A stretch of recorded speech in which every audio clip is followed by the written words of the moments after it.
Even though a handful of cannabis-derived or related compounds are now approved by the FDA, federal laws still pose several practical barriers to conducting high-quality research in the form of randomized controlled trials that examines the potential roles of medical cannabis. However, despite the regulatory red tape, physicians and researchers, like the one we'll be hearing from today, continue to vocalize medical cannabis's health benefits, including how it might even help us combat our country's opioid epidemic. Welcome to Clinicians Roundtable on ReachMD. I'm your host, Dr. Charles Turck, and with me today is Dr. Dustin Sulak, an integrative medicine physician with a special focus on osteopathy, mind-body medicine, and medical cannabis. Dr. Sulak, welcome to the program. Thank you, Dr. Turck. So glad to be here with you. Beginning with the big picture, Dr. Sulak, how can medical cannabis help with our nation's opioid addiction crisis? So the opioid addiction crisis is a much bigger problem than just addiction. And I think we all realize that overprescribing has been a major contributing factor. And now that we have different laws and regulations and also different guidelines from professional societies, that's helping decrease overprescribing. But I think what's also really important is to have another option for treatment for patients with chronic pain. Now, we've seen that cannabis is a usable option for chronic pain. Nothing works for everyone, but certainly a risk-benefit comparison between chronic use of cannabinoids or medical cannabis versus opioids in patients with chronic pain, it seems like cannabis is a much better option. There's also Medicare, Medicaid, and private insurance data that associates a decrease in prescribing of opioids with state and the medical and adult use cannabis laws. And of course, that isn't necessarily causal, but it's suggestive that there might be something going on where when access to cannabis increases, people are using or prescribing less opioids for chronic pain. Now, if you look at the data on opioid use disorder, that's a lot less clear than patients with chronic pain. But there is some emerging evidence that suggests the presence of cannabis in people's lives and in a population of individuals can provide some harm reduction. A recent study looking at methadone maintenance users in Rhode Island and Washington State found that there were 71% less non-fatal overdoses among the cannabis users versus the non-users. Another example is that people on opioid agonist therapy in Vancouver had less exposure to fentanyl if they were using cannabis. And in general, the data suggests that in people that are engaged in medication-assisted therapy, the cannabis users use a lower dose of the opioid agonist, but have similar outcomes. And that's likely because cannabinoids can potentiate the effects of opioids. Well, speaking of chronic pain, you recently published findings from a survey on patients suffering from chronic pain who were using a combination of prescribed opioid medication and medical cannabis. Would you share your observations from that survey? Sure. So this was a survey from 3 practice sites in New England that I was involved with. We had 525 respondents who have chronic pain that were using opioids for at least 3 months prior to the survey. I do want to mention that we have a very high selection bias in our practice. Essentially, people come to cannabis, clinicians like myself, because they are highly motivated to get off of drugs. That's probably the number one request that we see when people present for an initial visit. And then there's also possibly some respondent bias in this population. But of those 525 individuals, 40% were able to stop using opioids entirely after adding medical cannabis, and another 45% reduced their dosage. 87% reported improvements in their quality of life, and 80% reported improvement in function. And this is very consistent with other observational data. There's a number of studies looking at patients that have chronic pain, and it's usually in the 30-40% that people are able to completely discontinue opioids. And I invite the listeners to think, is there any other tool that could potentially achieve those goals, even in a biased population? It's just a really powerful tool. In a separate published paper, you also looked at patients tapering off opioids with the aid of medical cannabis. Would you explain your study's setup and give us an overview of the titration algorithm that came out of the study's findings?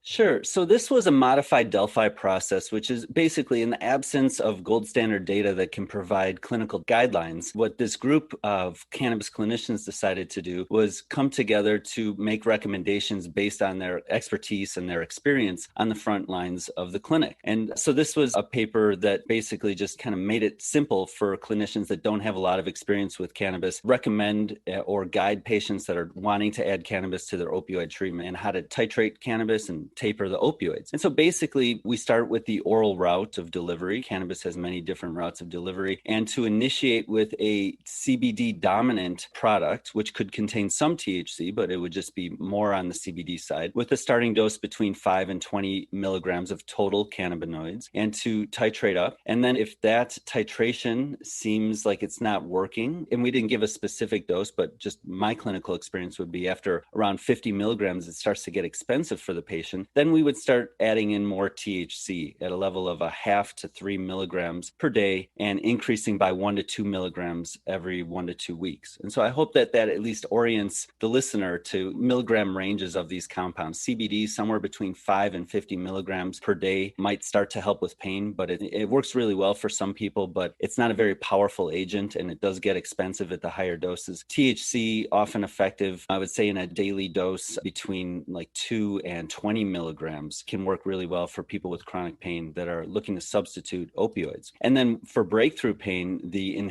inhalation route of cannabis is really superior because it's just got such a rapid onset and it's easily titratable. And so that's what we basically described in the paper. And our guidelines for tapering opioids are pretty much the same as what most people would do in their clinical practice.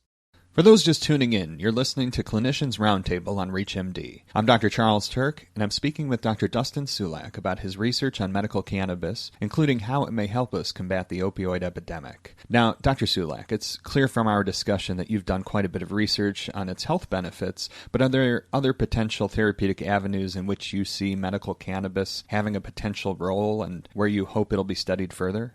I think that right now we generally approach cannabis as a symptom reliever, and I think it's very good at that. And also I think that there's a lot more to it. For example, the mechanism of action of cannabis, mostly of THC, but also to some extent CBD, is the modulation of our endogenous cannabinoid system, our endocannabinoid system, which is a homeostatic regulatory system that affects every organ and every tissue in the body. And so the therapeutic potential, not just to relieve symptoms, but actually to modify the underlying pathophysiology of a wide variety of both physical and mental health conditions, is just profound. And so I'm hoping to see more of that. Also, I think we've just seen the tip of the iceberg of one of the really powerful attributes of cannabis is as an adjunct to non-pharmacological therapies like psychotherapy, somatic-based psychotherapy, exposure therapy for people with PTSD. Cannabis has been shown to improve neuroplasticity and to enhance, for example, the consolidation of fear extinction after exposure therapy. So I think that a lot of people that are kind of plateaued in their progress with some of these traditional non-pharmacologic mental health approaches can really enhance their benefits with combination with cannabis or simply by using cannabis afterwards. Also, I've had a number of patients do well with combining cannabis with physical therapy, manual therapies like osteopathic manipulation, and exercise therapy. So I think as an adjunct, there's a huge amount of potential that hasn't been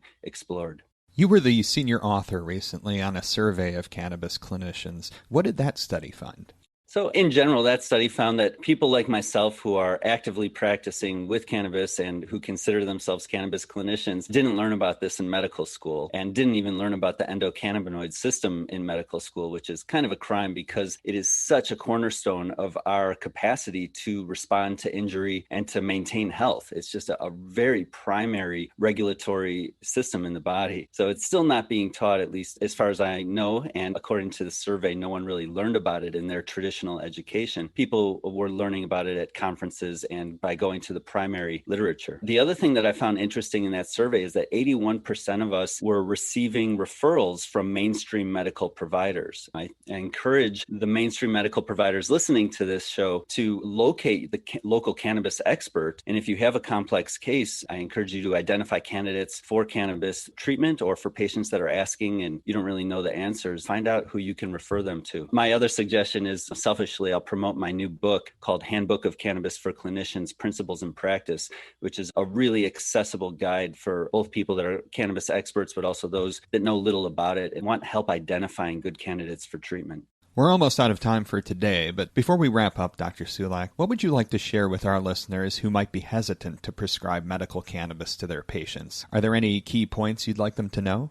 Yes. So first of all, we'll just focus a little on the wording here, because cannabis is still a Schedule I drug and we absolutely can't prescribe it. So it's more of a recommendation. Sometimes we certify people depending on what state we're in, and they're able to take our certification. The first thing that's like a very common trend in the field right now is for a doctor to sign off on somebody's certificate and then that patient to go to the dispensary and basically interact with a clerk that has no clinical training. And it's that person who's providing the recommendations on which products to use and how much to use. I would love for our profession to kind of take more ownership of that process by either providing patients with a reputable education resources or making specific recommendations themselves or referring to an expert. Cannabis can be a bit complex. There's many different types of cannabis and many different delivery methods. There's an incredibly broad, safe and effective dosing range. And within that range, there's nonlinear dose response effects, meaning that sometimes increasing the dose can diminish the benefits. So it can be a bit complex, but overcoming that learning curve provides a valuable skill set that doesn't just apply to cannabis. It also applies to other integrative treatments and other herbal medicines. And it can be highly rewarding and allow for clinicians to establish a really beautiful rapport with their patients who are, often having this experience. Wow, this is the first clinician that ever listened to me about cannabis and didn't just frown on it. Because a lot of people are carrying around this conflict and this guilt. They've tried cannabis, they know it helps them, but there's the stigma around it still. They're just not sure how to manage that conflict. And I think a clinical encounter can be extremely helpful for resolving that guilt. I do want to say, though, it doesn't have to be rocket science. And Marinol, which is a Schedule III synthetic THC available in 2.5, 5, and 10 milligrams, is also a very versatile tool that can be used easily off-label. For example, if a patient was using, say, 10 milligrams of oxycodone 3 times a day, and they were interested in seeing if THC could potentiate that, and you're not in a medical cannabis jurisdiction, or maybe you just don't want to deal with the herbal aspect of this and want to keep it pharmaceutical, very few people have adverse reactions to 2.5 milligrams of Marinol. That's an easy place to start. That's a dose that can certainly potentiate opioids, help promote sleep. If it's not effective, going up to 5 is another option. So it can be very straightforward. Well, there's clearly much more to explore when it comes to the research and application of medical cannabis. But as we're at the end of today's program, I want to thank my guest, Dr. Dustin Sulak, for joining me. Dr. Sulak, it was great having you on the program. Thank you so much, Dr. Turck. I'm Dr. Charles Turck. To access this and other episodes in our series, visit reachmd.com/clinicians roundtable, where you can be part of the knowledge. Thanks for listening.